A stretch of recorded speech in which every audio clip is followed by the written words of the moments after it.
প্রিয় শিক্ষার্থীরা, কেমন আছো তোমরা? আমি আশা করছি তোমরা যে যেখানে আছো সুস্থ আছো, ভালো আছো। আমি শাহনাজ পারভিন, সহযোগী অধ্যাপক, হিসাব বিজ্ঞান বিভাগ, ঢাকা কলেজ। আমার অ্যাকাউন্টিং থিওরি ক্লাসে বিবিএ অ্যাকাউন্টিং 4th ইয়ারের স্টুডেন্টদেরকে স্বাগত জানাচ্ছি। প্রিয় শিক্ষার্থীরা, আমি অ্যাকাউন্টিং থিওরি কোর্সটার ভ্যালুয়েশন চ্যাপ্টারটার উপরে ক্লাস নিচ্ছি এবং আজকেও এই চ্যাপ্টারের উপরে ক্লাস নেব। আজকে আমি এই চ্যাপ্টারে তোমাদের ভ্যালুয়েশন অফ গুডউইল এটার উপরে ম্যাথ করাবো। আমি ভ্যালুয়েশন অফ গুডউইলের তোমার যে 5টা মেথড আছে তার মধ্যে সুপার প্রফিট মেথডটা নিয়ে গত ক্লাসে ডিটেলস আলোচনা করেছিলাম।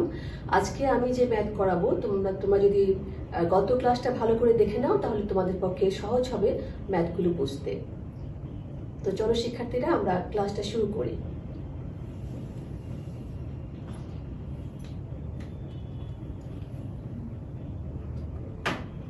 দেখো শিক্ষার্থীরা, এখানে একটা প্রশ্ন নিয়ে এসছে। আমি সুপার প্রফিট মেথডটার যখন রুলসগুলো আলোচনা করছিলাম, আমি গত ক্লাসে তোমাদের ক্যাপিটাল এমপ্লয়েড এবং অ্যাভারেজ ক্যাপিটাল এমপ্লয়েড কিভাবে নির্ণয় করতে হয় সেটা একটা অঙ্কের মাধ্যমে বুঝিয়েছিলাম। আজকে আমরা কিভাবে সুপার প্রফিট মেথডে গুডউইলটা নির্ণয় করতে হয় সেটাই আমরা গুডউইলের ভ্যালুয়েশন করতে হয় সেটা আমরা শিখে নেব। চলো, এখানে প্রশ্নের মধ্যে কি বলা আছে দেখো। The following particulars are available in respect of the business carried on by mister A. প্রথমে কি বলা আছে দেখো, বিজনেস মিস্টার এ নামে একটা ব্যবসা প্রতিষ্ঠান, তার কিছু তথ্য নিচে দেওয়া আছে। প্রথমেই দেওয়া আছে ক্যাপিটাল এমপ্লয়েড টাকা 50,000, ট্রেডিং প্রফিট আফটার ট্যাক্স 2014 টাকা 12,200, 2015 টাকা 15,000, 2016 টাকা 2,000 লস, ব্র্যাকেটে লস লিখে দেওয়া আছে, 2017 টাকা 21,000।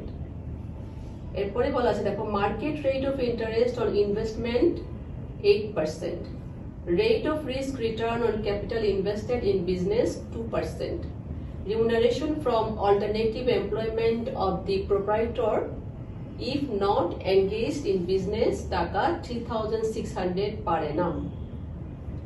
You are required to compute the value of goodwill on the basis of the last 3 years of purchase of super profits of the business calculated on the average profit of the last 4 years. এটা ছিল পুরো একটা প্রশ্ন। আমরা এখন প্রশ্নটা একটু আলোচনা করি। দেখো, এটা একটা ব্যবসার তথ্য দেওয়া আছে। এখানে প্রথমেই দেওয়া আছে দেখো, ক্যাপিটাল এমপ্লয়েড টাকা 50,000। আমি লাস্ট ক্লাসে বলেছিলাম যে ক্যাপিটাল এমপ্লয়েড যদি তোমাকে সরাসরি প্রশ্নে দেওয়া থাকে তাহলে সেটা ওপেনিং ক্যাপিটাল না ক্লোজিং ক্যাপিটাল, আমরা সেই প্রশ্নে যাবো না, আমরা ধরে নেবো যে এটা হচ্ছে অ্যাভারেজ ক্যাপিটাল এমপ্লয়েড। এরপরে আসছে আমরা দেখো, এরপরে কি বলা আছে দেখো, ট্রেডিং প্রফিট আফটার ট্যাক্স, অর্থাৎ কর বাদ দেওয়ার পরে তোমাদের প্রফিট দেওয়া আছে। 2014 সালে হচ্ছে 12,200 টাকা, 2015 সালে 15,000, 16 সালে 2,000 লস এবং 2017 সালে 21,000। তাহলে এখানে 17, 16, 15, 14 4 বছরের প্রফিট দেওয়া আছে। এবং আচ্ছা, এই 4 বছরের উপরেই কিন্তু আমরা অ্যাভারেজ করে নেবো। এখানে লেখাই আছে average profit of the last 4 years. যাই হোক, আমরা এরপরে দেখি কি বলা আছে দেখো, market rate of interest on investment 8%, rate of risk return on capital invested in business 2%। তাহলে এখানে আমি গত ক্লাসে একটা জিনিস আলোচনা করেছিলাম যে নর্মাল রেট অফ রিটার্ন যদি আমাদেরকে সরাসরি প্রশ্নের মধ্যে দেওয়া না থাকে তাহলে আমরা সেটা কিভাবে নির্ণয় করব। তোমরা যদি সেই ক্লাসটা দেখো, দেখবা সেখানে প্রথমেই কিন্তু আমি এটা বলেছিলাম যে কি, যে রিস্ক ফ্রি রিটার্ন একটা রিটার্ন আছে, আরেকটা হচ্ছে কি তোমার রিস্ক প্রিমিয়াম। হ্যাঁ, তো এখানে ঠিক সেটা দেখো, market rate of interest on investment হচ্ছে 8%, অর্থাৎ মার্কেটে তুমি যদি কোনো টাকা ইনভেস্ট করো তাহলে তুমি এখন সেখানে কোনো রকম ছাড়াই সবখানে 8% পাচ্ছ। এরপর নিচে কি বলা আছে দেখো, rate of risk return on capital invested in business 2%। ব্যবসার ক্ষেত্রে তুমি যদি অর্থাৎ কোনো রিস্ক নিয়ে তুমি যদি টাকা ইনভেস্ট করো সেক্ষেত্রে তোমাকে 2% দেওয়া হচ্ছে। তাহলে তখন আমরা নর্মাল রেট অফ রিটার্নটা কিভাবে নির্ণয় করব? আমি গত ক্লাসে বলে দিয়েছিলাম কি, যে যে রিস্ক ফ্রি যে রেটটা তার সঙ্গে আমরা রিস্ক প্রিমিয়াম, যেটা রিস্ক নেওয়ার জন্য যে রেটটা পাবো, এই দুটো প্লাস করে দিলে কিন্তু আমরা নর্মাল রেট অফ রিটার্নটা পেয়ে যাচ্ছি। তাহলে এই অঙ্কের ক্ষেত্রে আমাদের নর্মাল রেট অফ রিটার্ন হবে 8% প্লাস 2% ইকুয়াল টু কত? 10%। তারপরে আসছে আমরা দেখো, এখানে কি বলা আছে 5 নম্বরে, sorry, remuneration from alternative employment of the proprietor if not engaged in business টাকা 3600 per annum। অর্থাৎ মালিক তিনি যদি এই ব্যবসায় কাজে নিয়োজিত না থাকতেন তাহলে তিনি বছরে 3600 টাকা আর্ন করতেন। অর্থাৎ মালিকের পরিবর্তে যদি কোনো ব্যক্তিকে ওই ব্যবসায় নিয়োজিত করা হতো তখন তাকে বছরে 3600 টাকা দিতে হতো। তার মানে কি এইটা কিন্তু ব্যবসায়িক আয় নয়, যেহেতু উনি মালিক হিসেবে ব্যবসা পরিচালনা করছেন বলে এটা ব্যবসার মধ্যে রয়ে গেছে, উনি টাকাটা নিচ্ছেন না, কিন্তু এই টাকাটা আসলে আমাদের এই ব্যবসা যদি আমরা করতে চাই, হিসাব করতে চাই, তাহলে এটা কিন্তু আসলে আমাদের ব্যবসায়িক আয়ের অন্তর্ভুক্ত হবে না। এই কথাটা এখানের মধ্যে বোঝানো হয়েছে।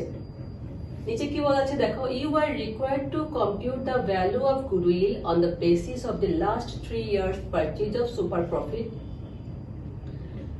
of the business calculated on the average profit of the last 4 years। গত 4 বছরের প্রফিটের উপরে ভিত্তি করে সুপার প্রফিটের মাধ্যমে 3 years পারচেজ বেসিসে তোমাকে ভ্যালু অফ গুডউইলটা নির্ণয় করতে হবে। তো চলো শিক্ষার্থীরা, আমরা কিভাবে ভ্যালু অফ গুডউইলটা এই অঙ্কের ক্ষেত্রে আমরা নির্ণয় করব সেটা আমরা দেখে নিই।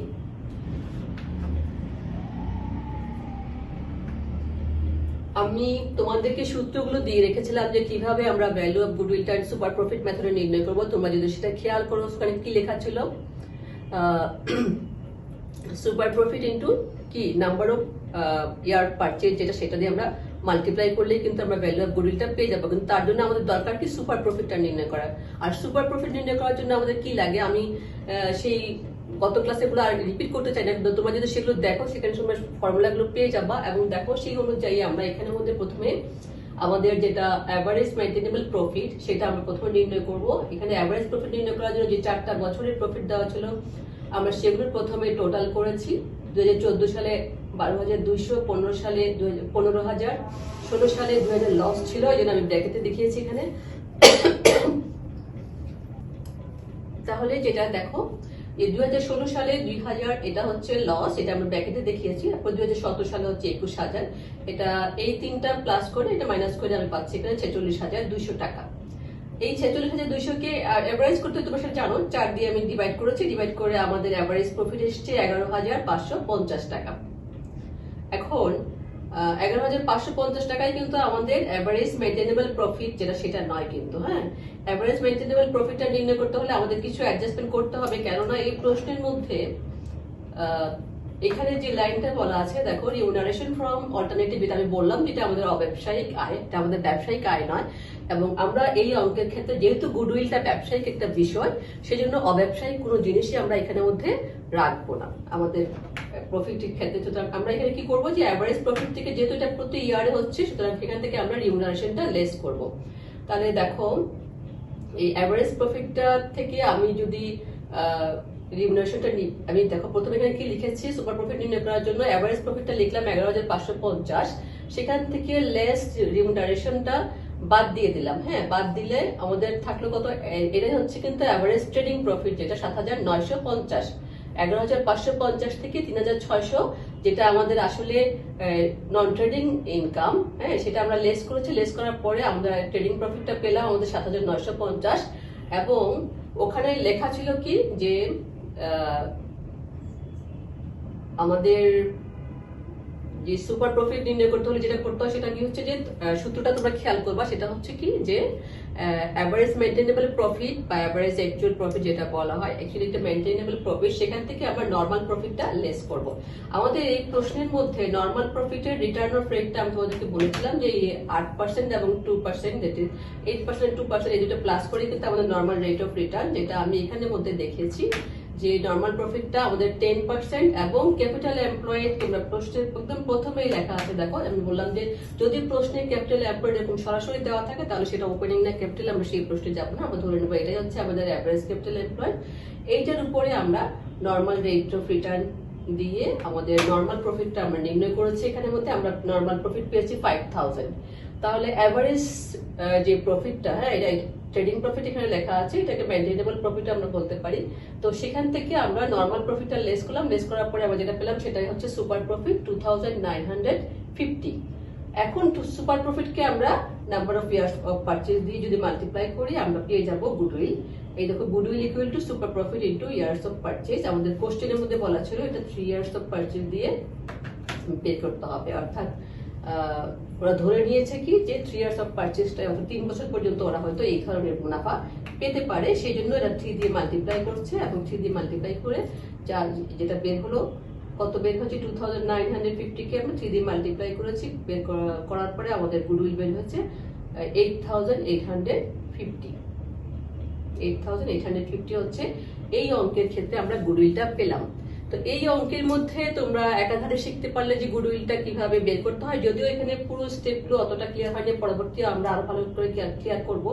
এখানে যে জিনিসটা তোমরা বাড়তে শিখেছো সেটা হচ্ছে কি যে এই নর্মাল রেট অফ রিটার্নটা কিভাবে বের করতে হয় এই জিনিসটা এখানে খেয়াল করতে পারবে। আর অব্যবসায়িক এটা তো আরো সামনে আরো খুঁজে পাবে, অব্যবসায়িক কোনো আয় অথবা ব্যয় থাকলে সেটা প্রফিট থেকে অ্যাড লেস প্রয়োজন সেটা করতে হবে। তো প্রিয় শিক্ষার্থীরা আমরা পরবর্তী ব্যাচে চলে যাই। এখানে একটা প্রশ্ন নিয়ে এসেছি, তোমরা দেখো প্রশ্নটার মধ্যে কি বলা আছে। A company has authorized and paid up capital of টাকা 6 lakh, টাকা 100 per share। একটা কোম্পানি হচ্ছে যাদের অনুমোদিত এবং পরিশোধিত মূলধনের পরিমাণটা হচ্ছে কত 6 লক্ষ টাকা, যার প্রতিটা শেয়ারের মূল্য হচ্ছে 100 টাকা করে। The total assets of the company at its price were টাকা 18 lakh and the outside liabilities were টাকা 6 lakh.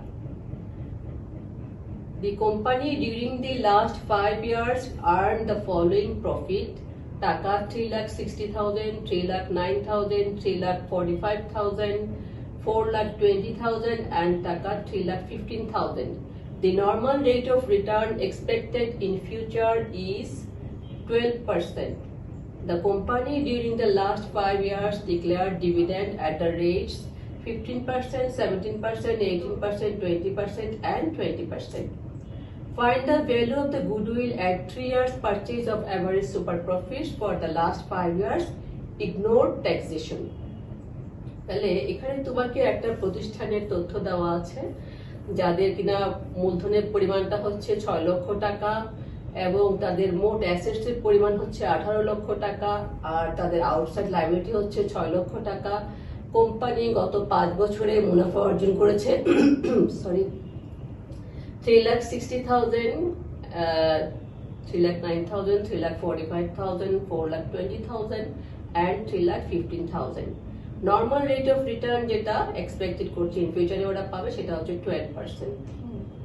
Find the value of the goodwill at 3 years purchase average super profit. ওরা 3 years purchase ধরে এবং last 5 years এর profit বিবেচনা করে তোমাকে গুডউইলটা নির্ণয় করতে হবে। Ignore taxation. ইগনোর ট্যাক্সেশন এখানে মধ্যে একদম স্পষ্ট উল্লেখ করা আছে, সুতরাং তোমাদের ট্যাক্সের ব্যাপারে কোনো চিন্তা করার বিষয় নাই কি এটা কি বিফোর ট্যাক্সের মুনাফা নাকি না আফটার ট্যাক্সের মুনাফা। তবে এই ধরনের কোনো কিছু যদি উল্লেখ করা না থাকে তোমরা যে কোনো একটা ধরে নিয়ে করতে পারো, সাধারণত আফটার ট্যাক্সের ধরাটাই শ্রেয়, কারণ নাহলে আর খামাখা আবার ট্যাক্স রেটে ঝামেলা হবে। কিন্তু যদি বিফোর ট্যাক্স উল্লেখ করা থাকে সেক্ষেত্রে তোমাদেরকে অবশ্যই ট্যাক্সটা ডিডাক্ট করতে হবে, কারণ ট্যাক্স সহ মুনাফাটা কিন্তু নেট প্রফিটটা নয়। এটা তোমরা অ্যাকাউন্টিং ছাত্র হিসেবে খুব ভালো করেই জানো। এবং যদি কোনো অঙ্কের ক্ষেত্রে রেট উল্লেখ করা না থাকে তাহলে তোমার সেক্ষেত্রে এজুম করে নিবে, যে কোনো একটা রেট এজুম করে নিবে। তো আমরা চলো পরবর্তীতে অঙ্কটা কিভাবে করি সেটা দেখি। আমরা প্রথমেই আমরা কি করব, এই অঙ্কের ক্ষেত্রে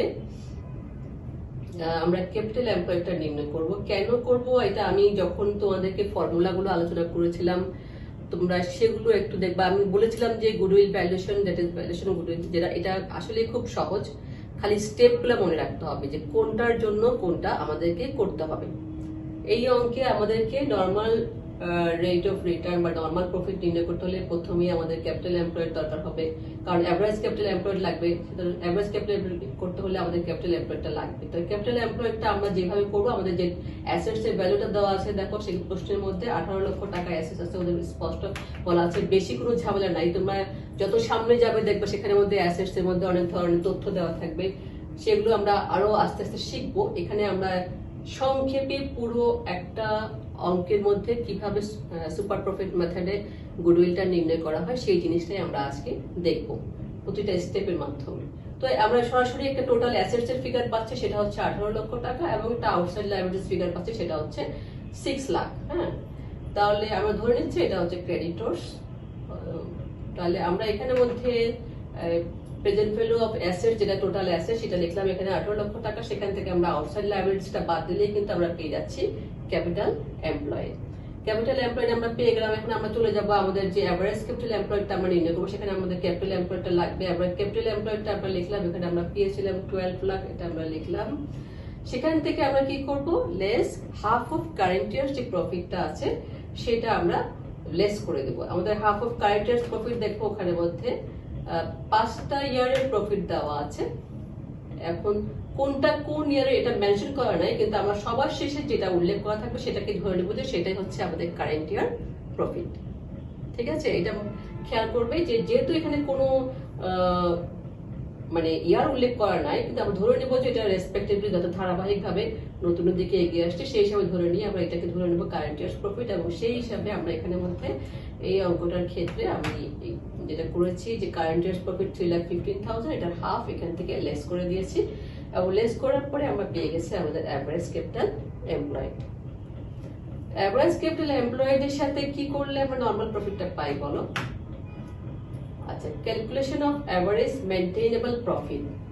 মেইনটেইনেবল প্রফিটটাও এই অঙ্কের মধ্যে যেহেতু দেওয়া ছিল না, আগে আমরা সেটা বের করে নিচ্ছি, তারপরে আমরা নরমাল প্রফিটে যাব। নরমাল প্রফিটটা আসলে আগে করা যেত, যাই হোক এখানে আমি এইভাবে করে রেখেছি, তো আমি এইভাবে আলোচনা করি যে অ্যাভারেজ প্রফিট, অ্যাভারেজ মেইনটেইনেবল প্রফিটটা আমরা বের করছি আমাদের যেহেতু আর কোনো সমন্বয় নাই। হ্যাঁ, যেমন লাস্ট অঙ্ক আমরা দেখেছিলাম কি একটা অব্যবসায়িক আয় দেওয়া ছিল, সেটা আমরা ওখান থেকে লেস করে দিয়েছিলাম। যদি এই ধরনের কিছু থাকতো তাহলে আমাদের এখানে কিন্তু সেটা সমন্বয় করতে হতো। যেহেতু কোনো ধরনের সমন্বয়ের কথা উল্লেখ করা নাই, আমরা ধরে নিব যে এগুলো সবগুলোর মধ্যে সমন্বয় করা আছে, অথবা এই ধরনের কোনো সমস্যাই নাই অঙ্কের মধ্যে। সেই জন্য যে প্রফিটগুলো দেওয়া আছে আমরা সরাসরি সেই প্রফিটগুলোকে যোগ করে সেটাকে 5 দিয়ে ডিভাইড করে আমরা অ্যাভারেজ মেইনটেইনেবল প্রফিট যেটা এটা পেয়ে গেছি, এটা হচ্ছে আমাদের 3,49,800। ঠিক আছে, তাহলে আমরা এরপরে চলে যাচ্ছি নরমাল প্রফিটটা কিভাবে নির্ণয় করব। নরমাল প্রফিটটা দেখো, average capital employed into normal rate of return. এখন অ্যাভারেজ ক্যাপিটাল এমপ্লয়েড আমরা এখানের মধ্যে বের করেছি, আমাদের অ্যাভারেজ ক্যাপিটাল এমপ্লয়েড বের হয়েছে 10,42,500 টাকা। আর আমাদের নরমাল রেট অফ রিটার্ন এই অঙ্কে সরাসরি দেওয়া ছিল, আমাদের normal rate of return expected in future হচ্ছে 12%। তাহলে আমরা এই 12% দিয়ে কি করলাম, আমরা আমাদের নরমাল প্রফিটটা এটা বের করে নিলাম। তাহলে আমাদের নরমাল প্রফিটটা বের হলো কত, 1,25,100 টাকা। 10,42,500 কে যদি আমরা 12% করি তাহলে আমরা পাচ্ছি টাকার পরিমাণটা দাঁড়াচ্ছে আমাদের 1,25,100 টাকা। এখন আমাদের সুপার প্রফিট বের করাটা খুব সহজ। আমাদের সুপার প্রফিট সূত্রটা কি, average maintainable profit minus normal profit. তাহলে আমরা এখানে অ্যাভারেজ মেইনটেইনেবল প্রফিটটা নির্ণয় করেছি, এখানে আমরা নরমাল প্রফিটটা নির্ণয় করেছি। তাহলে দুটো পাশাপাশি বসিয়ে দিলাম, এখানে 3,49,800, এখানে হচ্ছে 1,25,100। তাহলে আমি 3,49,800 থেকে এটা বাদ দিলাম, বাদ দেওয়ার পরে আমরা পেয়ে গেলাম যেটা সেটা হচ্ছে সুপার প্রফিট। এখন আমরা গত অঙ্কটা তো করেছি super profit into number of years purchase, যেটা সেটা দিয়ে মাল্টিপ্লাই করলে কিন্তু আমরা গুডউইল পেয়ে যাই। দেখো সেইভাবেই আমরা গুডউইলটা এখানে বের করেছি। গুডউইলটা হচ্ছে super profit into number of years purchase. Super profit দাঁড়িয়েছে আমাদের 2,24,700, এখানেও আমি তাই লিখলাম 2,24,700। আর যেহেতু 3 ইয়ার্স অফ পারচেজ যেটা বলা ছিল, যদি 3 ইয়ার্স এর জায়গায় 4 ইয়ার্স অথবা 5 ইয়ার্স থাকতো তাহলে আমরা সেখানে সেই সংখ্যাটা দিয়ে মাল্টিপ্লাই করতাম, এবং আমাদের গুডউইল বের হয়েছে 6,74,100 টাকা। তো শিক্ষার্থীরা এখানে একটা জিনিস আমি বলে রাখি যে গুডউইল যে সব সুপার প্রফিট যে সবসময় এরকম একটা ফিগার আসবে এমন নাও হতে পারে। তোমরা হয়তো এমন সামনে অঙ্ক পাবা যেখানে দেখা গেল কি যে নরমাল প্রফিটের পরিমাণটা বেশি হয়ে গেল এবং তোমার কোনো সুপার প্রফিটই বের হলো না, অর্থাৎ এটা একটা নেগেটিভ ফিগার আসলো। তার মানে এটা নেগেটিভ ফিগার আসা অর্থ হচ্ছে যে সুপার প্রফিট তো নাই, নেই, তাই না? সুতরাং সেই ক্ষেত্রে তোমাদের বলতে হবে যে যেহেতু কোনো সুপার প্রফিট নাই, সুতরাং এখানে কোনো গুডউইল, ওই ব্যবসা প্রতিষ্ঠানে কোনো গুডউইল নেই। আমার মনে হয় তোমরা বুঝতে পেরেছো। আমরা সামনে আরো একটা দুটো অঙ্ক করবো সুপার প্রফিটের উপরে, এরপরে আমরা পরবর্তী যে মেথড গুলো আছে সেগুলো নিয়ে ডিসকাস করব। তো প্রিয় শিক্ষার্থীরা, আজকে এই পর্যন্তই। তোমরা সবাই ভালো থাকবে আর বেশি বেশি করে অ্যাকাউন্টিং করবে। তোমাদের উদাহরণের যে অঙ্কগুলো আছে সেগুলো তোমরা ভালো করে দেখবে। তোমাদের যদি কোনো সমস্যা থাকে, আমি এর আগেও বলেছি আমার ইমেল অ্যাড্রেস দেওয়া আছে তোমার ডেসক্রিপশন বক্সে, তোমরা সেখানে আমার সঙ্গে কন্ট্যাক্ট করতে পারো। তোমাদের কমেন্ট বক্সে সেখানেও তোমরা উল্লেখ করতে পারো। আমি চেষ্টা করবো তোমাদেরকে সাহায্য করার জন্য। আর সবাই স্বাস্থ্যবিধি মেনে চলবে, আশা করি ভালো থাকবে। আল্লাহ হাফেজ।